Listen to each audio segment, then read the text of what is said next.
मुंबई होताना आम्हाला दिसतील. आम्ही आता त्याचा अंदाज बांधलेला आहे आणि मुंबई प्रदूषण मुक्त किंवा कमी प्रदूषण असावं याच्यासाठी आम्ही जे काही उपाययोजना करत आहोत त्याचा एकदा ड्राफ्ट तयार झाला तर तो पण आम्ही मीडियाला देऊ.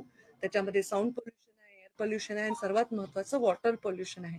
त्याच्यामध्ये वेगवेगळ्या विभागांना आता आम्ही संपर्क करत आहोत. रेल्वे खात्याचा विषय आहे, हेल्थ डिपार्टमेंटचा आहे, कॉर्पोरेशनचा आहे आणि त्याच्यामध्ये प्रदूषण कमी करण्यासाठी आम्ही काम करत आहोत. मला पूर्ण विश्वास आहे जे आम्ही प्लॅन आता तयार केला आहे त्याच्यामध्ये फेब्रुवारीच्या 3ऱ्या आठवड्यापर्यंत आपण ते कमी करण्यामध्ये यशस्वी होऊ. आणि आता सुद्धा आम्ही मेंटेन करतो येलो झोन, जे आपल्यासाठी हजार्डस नाही, नक्कीच आपल्यासाठी मॉडरेट ते प्रदूषण आहे आणि ते मेंटेन करायचं आणि कमी करण्याचा आम्ही प्रयत्न करत आहोत.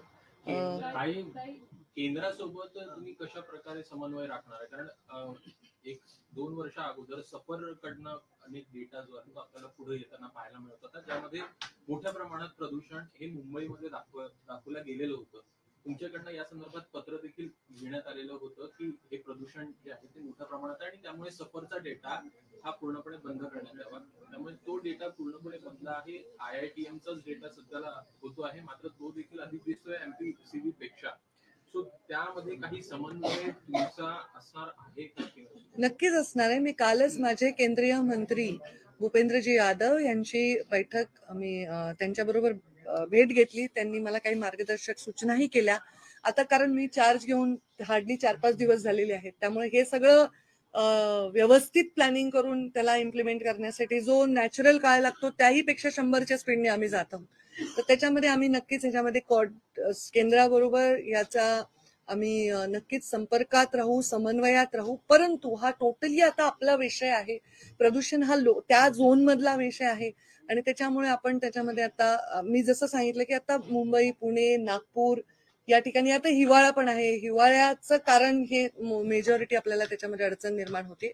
त्याला कमी करण्यासाठी आणि असंच पुढे मेंटेन करण्यासाठी किती कडक नॉर्म्स करावे लागतील. म्हणजे तुम्हाला जर आता मी डिटेल नाही सांगू शकणार, 1 तास लागेल मी सांगायला गेले तर. साधा विषय आपल्या मुंबईमध्ये जेवढे रेस्टॉरंट्स आहेत, म्हणजे आम्ही विचार केला एअर पोल्युशनचे मोठे विषय तर ठीक आहे, मोठे कामं चालू आहेत, ब्रिजेसचे कामं चालू आहेत, कोस्टल हायवेचे कामं चालू आहेत किंवा हे चालू आहेत, तर त्याला आपण स्प्रिंकलर वापरण्यासाठी वगैरे कंपल्सरी केले. तात्काळ त्यांना फाईन केला, काम थांबवायला सांगितलं, अशा उपाययोजना केल्या.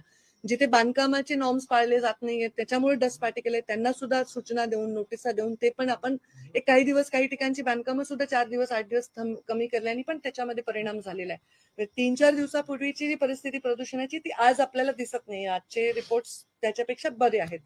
आणि ह्या सगळ्या प्रयत्नात आता साधं जर रेस्टॉरंट्स आहेत ते लाकूड जाळून तंदूर वापरतात, याचं किती प्रदूषण आहे ह्याचा आम्ही आता अंदाज घेतो आणि ते फार मोठ्या आम्हाला त्याच्यामध्ये त्याचा एक प्रमाण दिसते. तर त्याच्यासाठी इलेक्ट्रिकल त्यांनी ते वापरावे तंदूर, याच्यासाठी आता आम्ही काही नॉर्म्स काढण्यासाठी प्रयत्न करतो. ह्या साध्या गोष्टी आहेत ज्या छोट्या जरी असल्या तरी त्या प्रदूषणामध्ये ऍडिशन करत आहेत.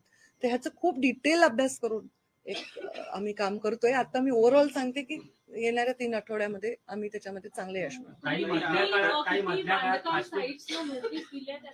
मी बेसिकली इथे जे आमचं पोल्युशन कंट्रोल बोर्ड आहे ती एक एंटिटी आहे, त्यांना स्वतःला ते अधिकार आहेत, तर ते सगळ्या या नोटीस जारी करतात.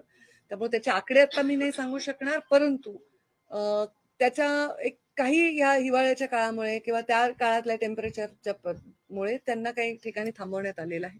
नॉर्म्स नाही जिथे पाळले जातील ते कोणी असो त्यांना नोटीस दिल्या जातील, त्यांना फाईन लावलं जाईल आणि त्यांच्याकडनं उपाययोजना करून घेतल्या. काही मधल्या काळात प्लास्टिक बंदीची एक मोठी घोषणा केली होती. प्लास्टिक बंदी बऱ्यापैकी झाली होती, मात्र पुन्हा एकदा त्याच पद्धतीने प्लास्टिकचा सर्रास वापर होतो. जे प्लास्टिक आपल्यासाठी हानिकारक आहे ते बंदी करण्यासाठी कडक उपाययोजना आम्ही करू. त्याची सुरुवात अगदी आमच्या ठिकाणाहून करू. पहिले आम्ही स्वतः ते पाळू, म्हणजे लोक पाळतील. तर ते त्याचे एक थिकनेस आहे, त्याचे एक दिलेले काही नॉर्म्स आहेत, त्याच्याप्रमाणे त्याचा निर्णय होईल. आपण बऱ्यापैकी त्याच्या वाटचाल आपण त्या दिशेने करतो.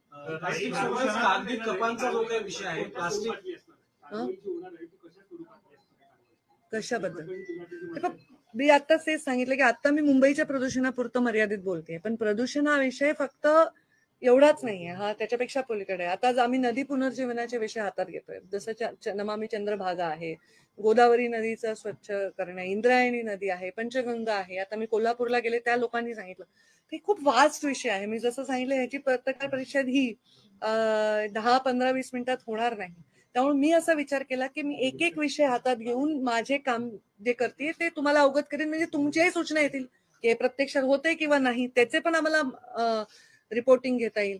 आणि आम्ही आता ऑनलाईन एक ऍप तयार करतोय जेणेकरून लोक सांगू शकतील. सगळ्यात मोठं हे जे सिमेंट कॉन्क्रीटचा जो काम आहे त्याच्यामध्ये जे वाहतूक होते ती ओपन होते, ते कव्हर झाली पाहिजे. तर आम्ही आता लोकांना, नागरिकांना ते अधिकार देतोय की तुम्ही फोटो काढा, तुमचं टॅग करा की तुम्ही कुठे आहात, जिओ टॅग करा, तुम्ही कुठल्या लोकेशनला, तात्काळ आम्ही त्याच्यावर ऍक्शन घेऊ. जे कोणाचं ते असेल प्रदूषण जे करतायत ते, साधा कचरा सुद्धा कव्हर्ड नेला पाहिजे. ह्या साध्या साध्या गोष्टी, पण ह्याला इतकं डिटेलमध्ये मी प्रेसमध्ये सांगणं म्हणजे तेवढा हे करण्यापेक्षा मी विंग वाईज घेईन. आता मी एअर पोल्युशन मुंबई एवढाच विषय हातात घेतलाय, बाकी सगळ्याच विषयाची माझी चर्चा झाली आहे. जसे जसे विषय येतील तसं तसं आपण त्या विषयावाईज करू. तुम्ही कागदी कप वगैरे म्हणताय, त्याच्यामध्ये सुद्धा बेसिकली बऱ्याच विषय कचऱ्याचं व्यवस्थापनाला नोडल एजन्सी या महानगरपालिका, नगरपालिका आहेत, तर त्यांच्याबरोबर टायअप करून या विषयाला आपल्या हाताळावं लागेल. रिसायकलवर जास्तीत जास्त जोर दिला पाहिजे. झाडांचं कटिंग कमी करून, लाकडं जाळून, जसं मी आता सांगितलं की तंदूर आम्ही लाकडाचे बंद करण्यासाठी सगळ्या एक रेस्टॉरंट असोसिएशनला बोलून त्याच्यावर निर्णय घेणार आहोत. ह्या छोट्या छोट्या गोष्टींनी आपण या प्रदूषणाला कमी करू. तरी पण आपलं प्रदूषण ही येलो झोन मध्ये आहे. Red zone, brown zone, red zone मध्ये आपण नाही, फार कमी ठिकाणी आहे. तसं या we can see the temperatures are rising. Summer is going to be here by Feb. So is that the reason that third week of February we will see less pollution? See so what that, are your very specific steps? see that is the reason you're seeing more pollution, because there was less temperature. There was little bit winter season. They always, every year, if you see, pollution rises from this around December to February, and that is the reason you see more dust particle. But this pollution, I observe, and I'm going to take actual report also, it is more of a dust particle. It's not smog, or it's not some hazardous gases in there. So it is dust particle, and how to take care of that. The temperature also is one of the reasons. We will see it less, but that is not the only reason. Are the officials giving you any specific points saying, okay, we are going to do this, Yeah. this? Yeah. Can you please tell us? Yeah, they are going to use more of sprinklers on the sites where the roads and bridges and tunnels are happening. They are in some areas they stop some construction work. There also there are norms, proper norms to be followed. We have given instructions and notices to certain, of course, people who are building and their construction work is going on. And where we are being more vocal and we are being more interactive about complaints from the public, where we will address them and we will take care of them, because sometimes people witness certain things and they can immediately report to us, and that also we can take care. So these are 2-3 measures we are taking.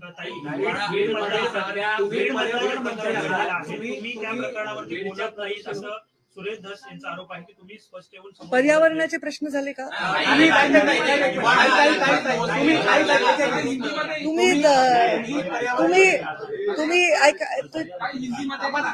तुम्ही पण पत्रकार आहे का?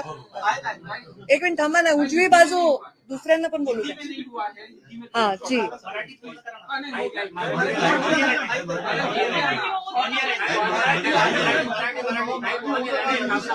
एक minute. अरे तुम्ही पत्रकार आहेत, लोकशाहीचा चौथा स्तंभ आहे, तुम्ही जरा शांत सिव्हिलाइज वागा ना, मग लोक वागतील. तुम्ही असं नका करून दंगा. मी इथेच आहे, इथून पळून जायला जागाही नाही. मी इथेच. ओके, हे पहा, एक मिनिट. हे पहा, मी माझ्या छोटी जी माझी लेवल आहे त्या लेवलच्या विषयांना हाताळते. फार काही माझ्यापेक्षा मोठ्या अभ्यास असणाऱ्या लोकांच्या विषयांवर मी काही उत्तर देऊ शकत नाही. पण मी एवढं सांगेन की महाराष्ट्रामध्ये पहिल्यांदा मुख्यमंत्र्यांना जे पत्र लिहिलं SIT लावण्याचं, ते मी लिहिलं. मी ते तुम्हाला कॉपी देऊ शकते. त्याचबरोबर मी जिथे जिथे आवश्यक आहे तिथे तिथे व्यक्त झाले. मी व्यक्त होण्याचं कारण न होण्याचं काय कारण आहे? माझ्या जिल्ह्यामध्ये एका तरुणाची निर्घृण हत्या झालेली आहे आणि त्या ठिकाणी मी व्यक्त झाले. त्यावेळी SIT लावावी अशी मागणी केली. प्रत्येक वेळी नागपूरमध्ये मी मीडियाला त्या संदर्भामधलं माझं मत स्पष्ट सांगितलंय आणि माझा विश्वास, राज्याचे मुख्यमंत्री कोण आहे? देवेंद्रजी फडणवीस आहेत. तेच राज्याचे गृहमंत्री आहेत. त्यांनी माझ्या विधानसभेच्या फ्लोअरवर उत्तर दिलं की ते यामध्ये पूर्ण तपास लावतील, कोणालाही क्षमा करणार नाहीत आणि कुठल्याही प्रकारच्या कोणाचंही कोणी कितीही ह्याच्यामध्ये इन्व्हॉल्व असेल, मोठं असेल, लहान असेल, हे पाहणार नाही. हे त्यांच्या तोंडचे वाक्य आहेत विधानसभेत. मी कॅबिनेट मधली एक मंत्री आहे. जेव्हा माझे मुख्यमंत्री विधानसभेच्या पवित्र फ्लोअरवर सांगतात की आम्ही याची चौकशी करू, ज्यांनी ही निर्घृण हत्या केली आहे त्यांना पकडू आणि त्यांना आम्ही कडक शिक्षा करू, तर मी त्याला परत त्या विषयाला सतत चालू ठेवणं, मला नाही वाटत की माझा उद्देश त्याच्यातनं सरळ स्पष्ट होतो. जर असं ते म्हणले तर आम्ही त्या तपासाबद्दल सकारात्मकता बाळगली पाहिजे, आम्ही त्यांच्यावर विश्वास ठेवला पाहिजे आणि त्यांनी विधानसभेच्या फ्लोअरवर सांगितल्यानंतरही जर आम्ही काहीतरी त्याचा विषय वाढवत असू किंवा मोर्चाच्या माध्यमातून आपण सरकारवरच प्रश्न आहे ना ते इनडायरेक्टली, तर माझ्या मनात जराही प्रश्नचिन्ह नाही की गृहमंत्री याच्यामध्ये कुठलीही कचुराई करतील. माझ्या मनात पूर्ण विश्वास आहे. तर मग मी रोज रोज या विषयावर बोलावं अशी माझी मानसिकता नाही. मला या विषयावर पूर्णपणे संवेदना माझ्या मनामध्ये आहे. या विषयाला धरून मला इश्यू करायचा आहे, हा माझा स्वभाव नाही. तुम्ही माझा राजकीय प्रवास पहा, गेल्या 22 वर्षामध्ये मी कधीही इश्यू बेस्ड काम करते आणि त्या इश्यूतनं काहीतरी काढायचं हा माझा हेतू नाही. माझ्या मुख्यमंत्र्यांनी जेव्हा शब्द दिलाय, माझ्या गृहमंत्र्यांनी जेव्हा शब्द दिलाय, त्यांनी शब्द दिल्यानंतर आम्ही जर सारखे प्रश्न उभे करत असू तर आम्ही आमच्या नेतृत्वावर किंवा आमच्या राज्याच्या मुख्यमंत्र्यांवर इथे संशय घेण्यासारखं होईल. माझा पूर्ण विश्वास आहे ते याचा तपास लावतील आणि या तपासांती जे समोर येईल, मला वाटतं 2-3 लोक त्यातले पकडले गेलेत. मग ऑलरेडी ते सगळं झालेलं आहे. त्यामुळे अशा कुठल्याही गोष्टीत रोज मीडिया समोर येऊन बोलण्याची काय आवश्यकता आहे? जेव्हा मी एक भूमिका एकदा मांडली, रोज रोज त्याच भूमिकेला परत उगाळणं हे त्यांच्या दुःखाला उगाळण्यासारखं आहे. त्यांच्या बाबतीत झालेल्या घटनेचा कुठेतरी आम्ही बाऊ करतोय आणि त्याला एक मंच तयार करून त्याच्यावर आम्ही आमचं व्यक्त करण्याचं साधन बनवतोय असं वाटतं. निर्घृण फक्त हत्या नसते, निर्घृण आपला व्यवहार सुद्धा असतो. एखाद्या परिवाराच्या बाबतीत एखादी वाईट घटना घडल्यानंतर त्याच्यातून पुन्हा आपण काहीतरी त्याच्यातून काही खाद्य मिळवत असू तर ते चुकीचं आहे आणि तो माझा स्वभाव नाही. म्हणून मी सतत या विषयावर बोलण्याची आवश्यकता मला वाटत नाही. मी जे बोलले ते तेव्हा बोलले, ते रेकॉर्डवर आहे आणि त्याच्यानंतर परत परत मी बोलायचं काही कारण नाही. तपास यंत्रणा तपास करत आहेत आणि मला माहिती नाही ना की याच्यामध्ये कोण कोण आहे, तर मी कसं कोणाचं नाव घेऊन बोलू? हे योग्य आहे का? तुम्ही सांगा. तुम्हाला माहिती आहे, तुम्ही विटनेस केलं, तुम्ही तिथे होतात. एखादी निर्घृण हत्या, एखादा पाशवी बलात्कार, ह्याला आय विटनेस असेल तर तो होऊ देईल का बरं? हे मी होते का तिथे? मला माहिती आहे का ते? मग मी कसं एखाद्या व्यक्तीचं नाव घेऊन त्याच्यामध्ये आरोप करणार? मी सांगते की जो असेल, कोणी असेल, त्याला शिक्षा झालीच पाहिजे. त्याला कुठल्याही बाबतीमध्ये सूट मिळाली नाही पाहिजे आणि मुख्यमंत्र्यांनी त्याच्यावर सकारात्मक उत्तर दिले. त्या दिवशी अशी घटना जिथे घडली त्याच्या 2 दिवस आधी, त्याच्या 2 दिवस नंतर, त्या क्षणाला या राज्यभरामध्ये कितीतरी घटना घडल्या आहेत, त्याच्याकडे आपण वळूनही पाहत नाहीये. त्या बिचाऱ्या संतोष देशमुखचा माझा कार्यकर्ता होता तो. त्याच्या लेकरांचा चेहरा बघून माझ्या मनामध्ये काय वाटतंय हे मी तुम्हाला सांगण्याची आणि त्याचं मोठं प्रदर्शन मांडण्याची आवश्यकता नाही. फक्त ह्याच्यातून काहीतरी वेगळं मिळवण्याचा प्रयत्न कोणीही करू नये. मी न बोलण्याचं काय कारण आहे सांगा? 5 वर्ष या राज्याच्या राजकारणातून मी बाहेर आहे. मी मध्य प्रदेशची प्रभारी आहे, साधी आमदार नाही, साधी जिल्हा परिषद सदस्य नाही. तर मी ह्याच्यामध्ये काय उत्तर देऊ? कोण अधिकारी कोणाचे आहेत, कोण अधिकारी कुठून आलेत, हे मी आणलेत का? तेव्हाच्या मुख्यमंत्र्यांनी, तेव्हाच्या उपमुख्यमंत्र्यांनी, तेव्हाच्या पालकमंत्र्यांनी, तेव्हाच्या यंत्रणेने ते आणलेत. आता ते स्वतःही म्हणतात की आम्हाला ह्याच्यात शोध लागला पाहिजे, तपास लागला पाहिजे, योग्य माणसाला शिक्षा झाली पाहिजे. आता ह्याचा मी रोज ह्याचा उल्लेख करणं माझ्या राजकीय उंचीला अपेक्षित नाही. माझ्या राजकीय जीवनामध्ये अशा कुठल्याही गोष्टीला स्थान नाही.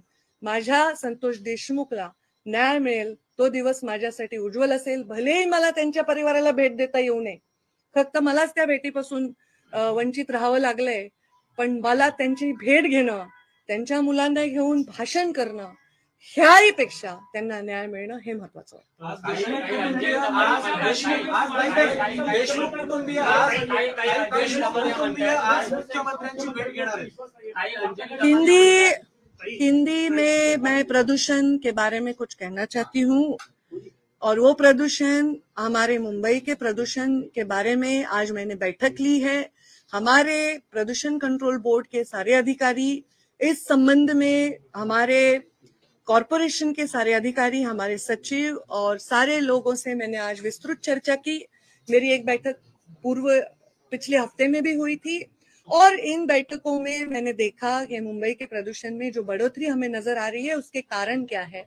मेजॉरिटी में हमें जो बढ़ोतरी दिख रही है प्रदूषण में, वो डस्ट पार्टिकल की वजह से है, और डस्ट पार्टिकल की वजह से इसलिए है कि बहुत सारा कंस्ट्रक्शन का काम, बहुत सारे टनल्स, रोड्स, हाईवे का कंस्ट्रक्शन हो रहा है, और ये होता आ रहा है। फिर भी जब टेम्परेचर कम नहीं था तो ये डस्ट पार्टिकल निकल जाते थे, बह जाते थे, सेटल हो जाते थे, पर टेम्परेचर कम होने की वजह से समुद्र के दबाव के जो अलग अलग लेयर्स तैयार हुए, उसकी वजह से ये डस्ट पार्टिकल हमें नजर आ रहे हैं।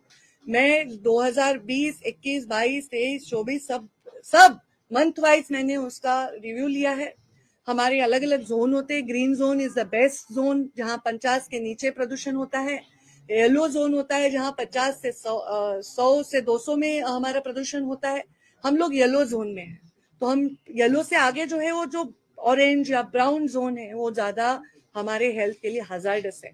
तो हम आज येलो जोन में है। बस एक दो घटना घटी थी एक हफ्ते पहले, जहां बीकेसी में हम लोग ब्राउन जोन में चले गए थे, तो उसके कारण थे तात्कालीन, उसमें हमने उपाय योजना करके उसको कम किया है। मुझे पूरा विश्वास है कि अगले 3 हफ्ते में मुंबई के प्रदूषण में फरवरी के 3rd हफ्ते तक बहुत सारी सुधारना हम कर सकते हैं। इसमें हम प्रदूषण ये बहुत बड़ा वास्ट विषय है।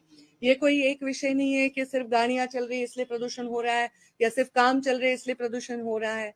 ये बहुत ही एक बड़ा वास्ट विषय है, जिसको बहुत सारे डिपार्टमेंट का कॉन्वर्जेंस करके इसको हमें तय तक लेके जाना पड़ेगा। इसके लिए बहुत प्रयास करना पड़ेगा।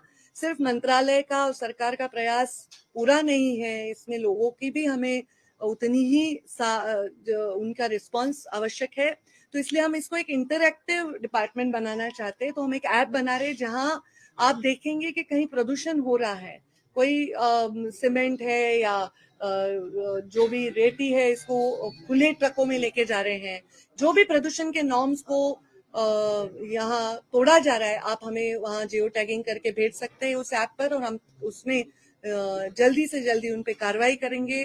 जो भी ये करते हैं, भले कोई भी हो, उनको हम लोग कार्रवाई करेंगे, उनको दंड मिलेगा, और उनके माध्यम से स्प्रिंकलर लगा के, कवर करके, ये सब चीजों से हम प्रदूषण को कम करने की कोशिश करेंगे। सिर्फ एयर पोल्यूशन नहीं, यहाँ का नॉइज पोल्यूशन है, यहाँ का वाटर पोल्यूशन है, नदियों का पुनर्जीवन है, वेस्ट मैनेजमेंट है, अलग अलग MIDC में लगने वाले STP प्लांट्स हैं, अलग अलग उद्योगों से निकलने वाला एफ्लुएंट है। इन सब चीजों पे एक अच्छे से पॉलिसी बनाकर इस डिपार्टमेंट को स्ट्रेंथन करना, क्योंकि डिपार्टमेंट देखा जाए तो एक बहुत बड़ा फ्यूचर का आवश्यक डिपार्टमेंट है, पर अभी एक विभाग की तरह है, इसको पूरी तरह मंत्रालय बनाना है। तो इसलिए हम काम कर रहे हैं। आपके सहयोग की आवश्यकता है। वेदर कंडीशंस और कुछ और कारणों से जो प्रदूषण हुआ है उसके बारे में हम उपाय योजना कर रहे हैं। धनंजय मुंडेंचा राजीनामा घेतला पाहिजे, ज्या पद्धतीने संजय राठोड यांच्यावरती आरोप झाले होते तेव्हा त्यांचा राजीनामा घेतला नव्हता, आता धनंजय मुंडेंवरती आरोप केले जातात तर त्यांचा सुद्धा राजीनामा घेतला पाहिजे अशी विरोधकांच्या प्रतिक्रिया। तेव्हा घेतला नाही त्यांचा राजीनामा, तो आता घेतला। याच्यावर त्यांच्या पक्षाचे सर्वोच्च नेते आणि या राज्याचे सर्वोच्च नेतेच उत्तर देऊ शकतात। मी तर लहान आहे प्रोटोकॉल वाईज, मी कसं त्यांच्या कोणाच्याही या जिल्ह्यात कोणत्याही जिल्ह्यात घडलेल्या कोणत्याही घटनेच्या विषयी मी मागणी करणं, मी मंत्री आहे, माझे काही प्रोटोकॉल्स आहे, त्यामुळे मला वाटतं की ह्याच्यावरचे निर्णय जर घ्यायचे असते तर त्यांच्या वरिष्ठ नेत्यांनी घेतले असते। तर त्यांनी काय करायचं हे त्यांनी निर्णय घेतला असेल त्याचं उत्तर तेच देऊ शकतात. काही अंजली दमानिया यांनी तुमच्यावर आरोप केलाय, ते म्हणाले तुमचे कार्यकर्ते त्यांना धमकावतात. अंजली दमानिया, मी अंजली दमान यांना विनंती करते की आपल्याला जे कोणी धमक्या देत आहेत त्यांची तुम्ही तक्रार करा आणि त्यांच्यावर कारवाई करा. त्या कारवाई करण्यासाठी मी महिला आयोगाला आणि अधिकाऱ्यांना सांगेन. ते माझे कार्यकर्ते असं लेबल करण्याचं काही कारण नाही, कारण असं म्हणणं माझ्यावर अन्याय आहे, कारण मी काही त्यांच्या कुठल्याही विषयामध्ये ह्या सगळ्या विषयात माझा दुरान्वयही कुठलाही संबंध येत नाही. त्यांचं असं म्हणणं आहे की मी कोणाचं नाव घ्यावं, मी याच्यावर बोलावं, ह्याच्यावर मी ऑलरेडी उत्तर दिलेलं आहे. त्यामुळे त्यांनी जर असं कोणी त्यांना बोलत असेल तर ते चुकीचं आहे.